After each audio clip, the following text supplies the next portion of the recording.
Hello, Ken. Good morning, Hawk. How are you? Good evening here. I'm fine. Thank you so much. It's so nice and exciting to have you back.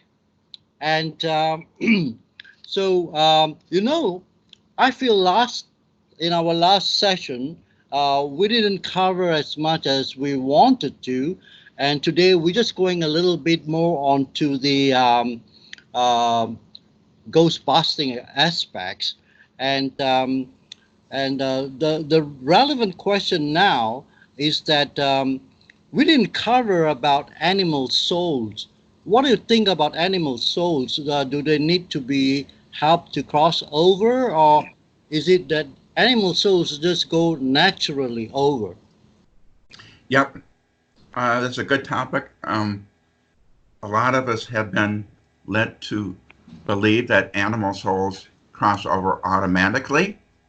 And I was working with a veterinarian last week, and it came up. Subject came up, and I said, "Well, check on one of your veterinarian friends and ask if there are any animal spirits around your veterinarian friend."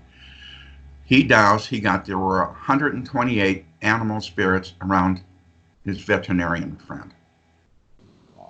So we started checking, and what happens is animals are a lot like humans. They don't know they're dead, so they don't cross over. So we crossed over a lot of them. I think there were so many, it's going to take 2.5 weeks to cross them all over. um, and I don't know. I think they were primarily dogs and cats. I don't know if they were cows and horses and stuff like that. So that's something new because everybody you talk to say animals cross over the Rainbow Bridge, right? Hmm. And it's automatic. And we just found out it's not. If they don't know, they're dead. So, maybe they were in an accident where they were had brain damage and they didn't know they were dead, or maybe they were on pain medication, just like humans. Humans on pain medication, they don't know they're dead. And that's where we have to come in and help them cross over. Well, that is indeed very new concept for me. And with Yeah. your clarification, I think we are learning a lot, Ken. And connected with animals, what about the veterinarians that treat the animals? Do you see any funny things going on? Yes, I'm glad you brought that up. My veterinarian friend told me that a number of veterinarians commit suicide. I did not know that. I know a number of dentists commit suicide. So when a person comes in and the person is possessed and the dentist starts drilling on that patient, whatever is in that patient's body doesn't like pain, so it goes either to the dentist or the person helping the dentist. Now, in the case of veterinarians, there was a negative entity making them commit suicide. So we were able to get rid of this negative entity, and they're not going to be committing suicide anymore. So I don't know what role the entity was playing or why it was doing that, but we just got rid of it. I don't know how many years it was around. Wow, I tell you, we are really discovering a lot of esoteric stuff, right? And Yes, this entity was around about 60 years. oh, wow, So the suicides have gone back that far. wow. And every light worker knows of the coming energies that are fast and furious, and the with these human frequencies raising off the chart. Now, I believe all these new energies that is coming will have a great impact in the near future. What are your views on these coming in energies, Ken? One of the things that we talked about yesterday was 2020 is Uh-huh. going to be a year of cleaning stuff up. All right. Politics, religion, all that stuff. There's going to be a lot of changes in churches. I see bad people being arrested, or like in politics, maybe people resigning. You're not going to be in politics anymore. So that's going to happen in 2020. 2021, I got that it's going to be a year for money. So things are going to change as far as money. We still are going to have banks, but we're not going to have we're going to have good bankers, benevolent banks, right? Mm-hmm. We're not going to have bankers that are going to try and steal our money and all that stuff. So, so people are going to have things like a house, a nice car, clothes, food on the table, everything that everybody should have. That's going to happen in 2021. I don't know where the money's coming from. Maybe it won't be money. I don't understand how the banks are going to change, but the banks are going to change. So that's a good thing. So everybody's going to have money. Nobody's going to have to be poor anymore. Yeah, I heard about this financial reset. So probably that's what you're referring to. I would imagine something like that. Yes. Yeah, that's right. Yeah, but it's really exciting and a good future to look into, isn't it, Ken? Yes. Can you imagine, the third world countries where they don't have food? Hopefully we might have to work on water, because a lot of countries don't have water. I think we can take care of that. But yeah, a place to live, food on the table, clothes, nice car. Yeah, it's going to be wonderful. That's very, very encouraging and very good. I'd like to update something about the Australian fires and the fires all over the world, Ken. One of our friends, you know him as well, Marco Takarevic from Serbia. He called me up and asked me to help in dealing with the fires. So we decided to split our duties. Marco would take care of what's happening in Africa, and I've decided to concentrate on Australia, and while another light worker will look into the Balkans. Mm-hmm. Yeah. And well, I did my stuff and check on their local newspaper the next day, the Sydney Morning Herald, and I noted a line there about 24 hours after I've done the work. It says that most of the fires are still there, but they are being contained. Oh, that's wonderful. And then you remember we were talking about that, and then I also asked you to help out and the remaining issues with the fires in Australia. Can you tell us something what happened? Yes, I learned this from a friend a couple of years ago. What I do is I take a fishing net, a giant fishing net, so I can... A magical one.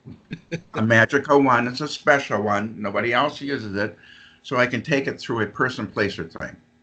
So what I did was I took it through all those countries. And the reason for the fires was because it was burning up negative energy. So that it had to be cleansed. So I took the fishing nets through all those countries, and I got that Australia, the fires should be about 80% less. So you'll have to let me know how that goes. Now the fires in California,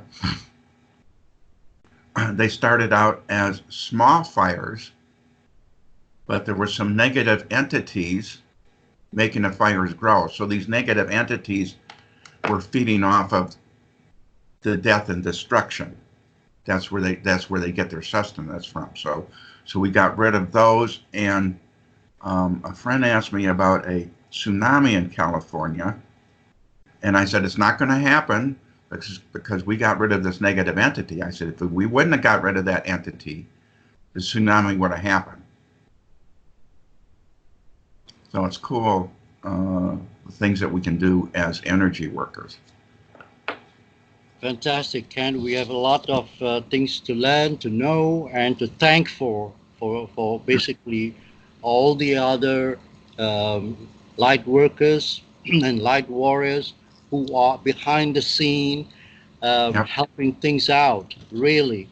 And Yes. I'm so happy to know, to get to know you and your work. And once again, would like to thank you on that.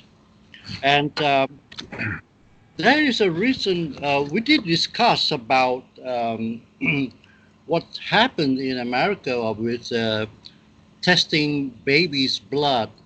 Can you elaborate on that? What are they Oh, doing? yes, yes, yes. So for years, and it's still going on, when a baby is born, they test the baby's blood. One of the reasons they were testing the baby's blood was to find out if the baby is not human. So by that, I mean there are a lot of ETs on this planet, aliens on this planet. They look just like us, but they have skills that we don't have. And I'm not sure what those skills are. And so the government tracks those people. So they might recruit them for the black ops or something like that. So what we've done energetically was, so when one of those babies is born, they take a blood test. The blood test is not going to show that they're aliens anymore. It's going to show that they're human babies. So they're not going to, yeah, because they get terrorized. You know, the parents get terrorized. Excuse me. These children get terrorized. Might take them away from their parents, and have them do things they don't want to do. So that's going to be a big thing. It's going to save a lot of torment for these people. Yeah. As a background information, I would like to tell our audience that the United Nations Agenda 21 is actually to depopularize the Earth, because with less humans, there will be less chance of upsetting the matrix. And from what I learned from you is about the babies in those times, is that they're extending their net, so to speak, to make sure light workers are being incapacitated early in life. That's the real issue, right, Ken? Yes. 50% of those beings in the UN are not here for the highest good of people, which means they're here to do negative stuff, right? So we have to work on those and get them out of there. Yeah. And what other messages you have in mind, Ken? Oh, yes.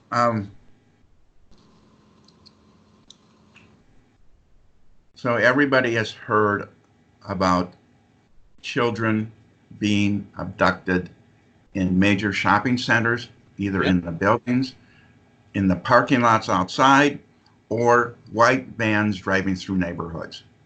They drive through slow, they look for children, they abduct the children.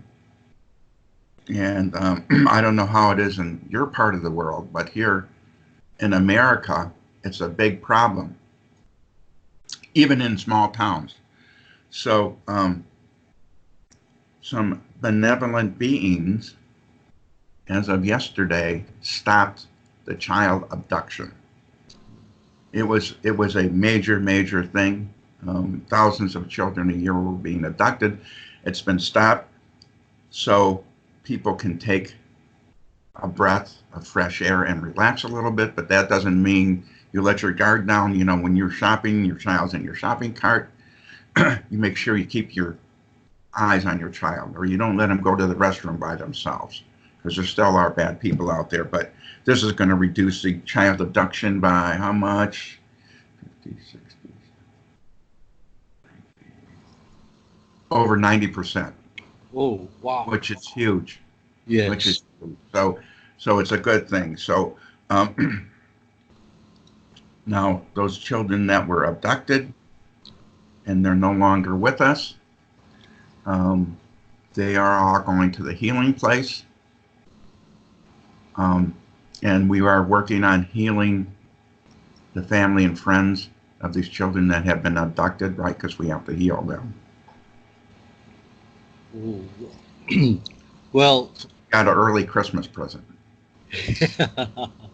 right. You know, earlier today, I had a video discussion with Marco Shakaravic, and he was asking, he wanted to know from you, Ken, is there a difference in methodology of crossing souls over between the various or the groups?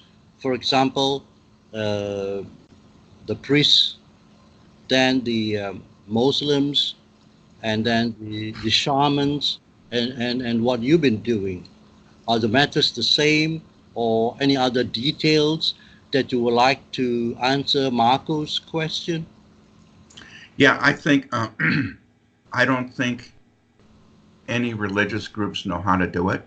Shamans, of course, know how to cross over earthbound spirits or ghosts. An easy way for anybody to do it.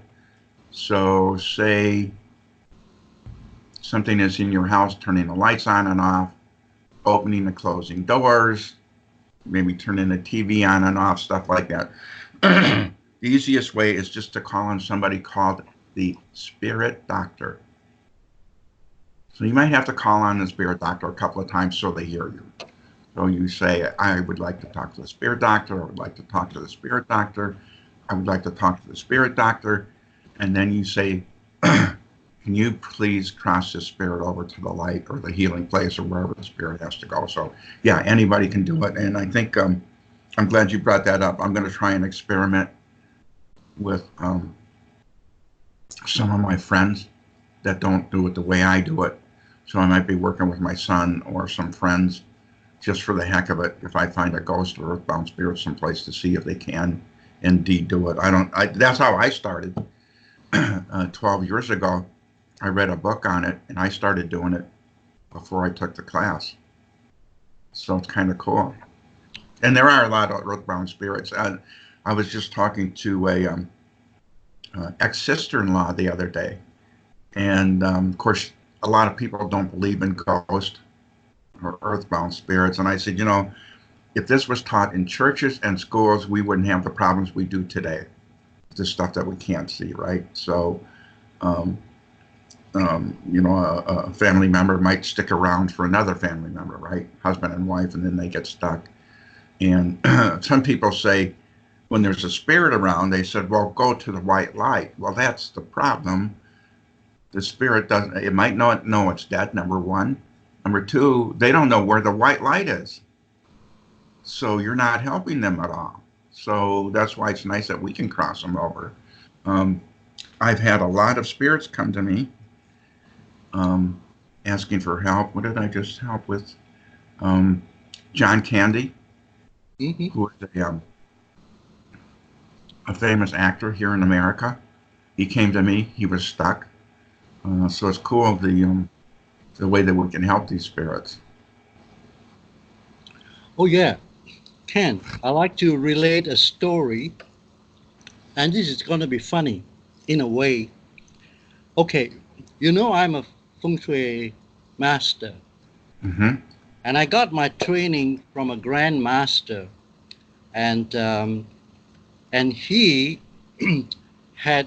he's known all over the world, and he as his student, he would tell us um, a lot of his experiences for us to learn. Now, there was one particular incident which he related. Now, you listen to this, it's very, very intriguing.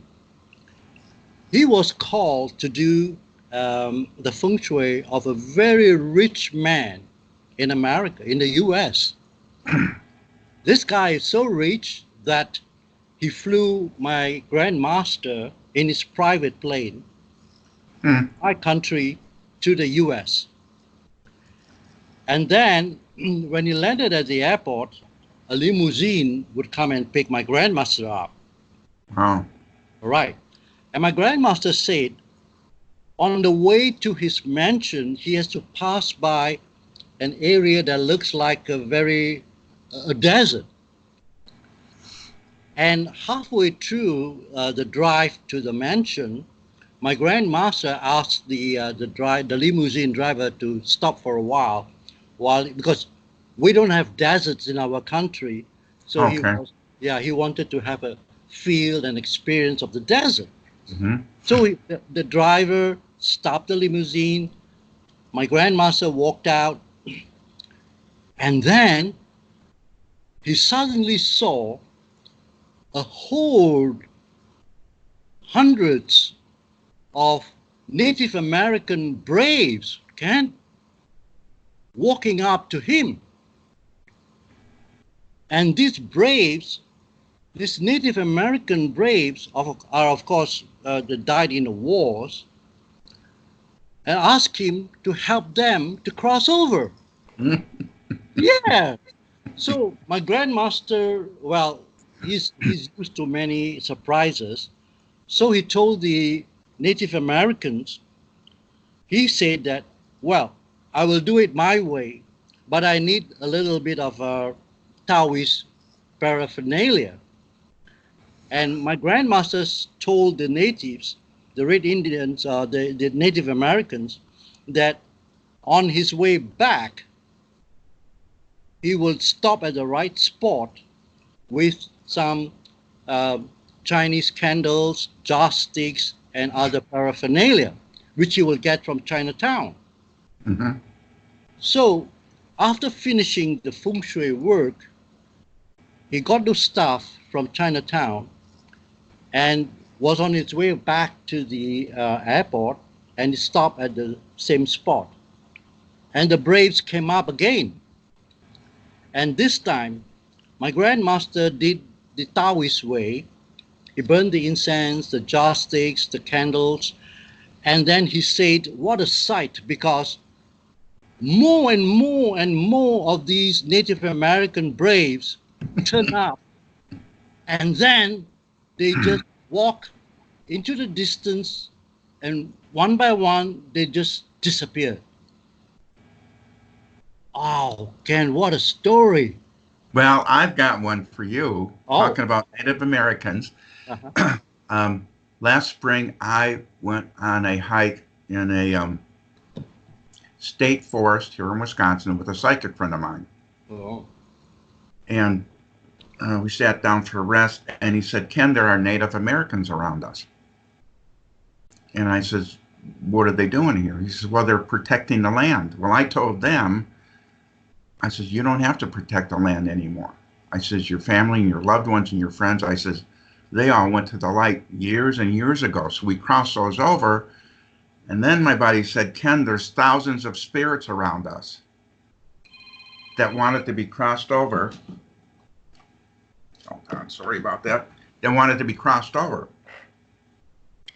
So I opened a doorway. My friend could see a white doorway. He could see these spirits going through the doorway.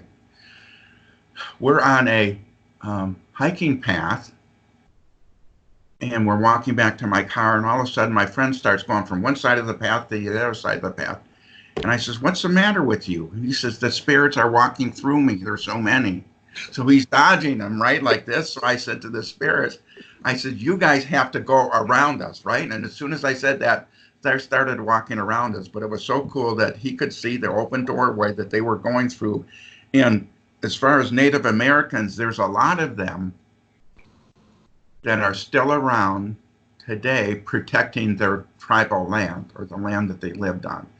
So So that's all we have to do is tell them, they did their job, thank them for doing their job, and then we cross them over to the light so they don't have to be stuck here anymore. So I like that story. That's a cool story. And I wish I could see stuff like that, right? If we could see stuff like that, we could help, we could help a lot more spirits, right? Yeah. So, so that's really interesting. And I suppose, is there anything else, Ken, before we close the interview?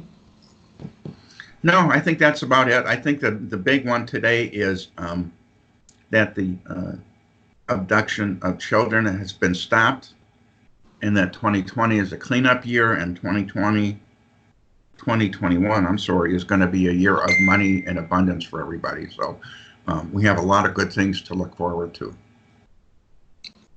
Wonderful. That's great news. And that is why I would say that this interview is important in that aspect of giving people hope and to see Yeah, within our lifetime the fruits of peace, harmony, and love, you are right? right. Yes, yes, yes. So I want to thank you once again, Ken, for your time. And we have to synchronize so many things to be online together. Yes, different time zones. Yes. Yes, and you are pretty busy as well. So I want to thank you once again for your time and your knowledge and clarifying so many things, and also answering Marco's question. He asked me personally to ask you, and then good. Thank you very much, Ken, and we'll meet again. Yes, sir. You have a nice day. Thank you very much. Welcome. Bye.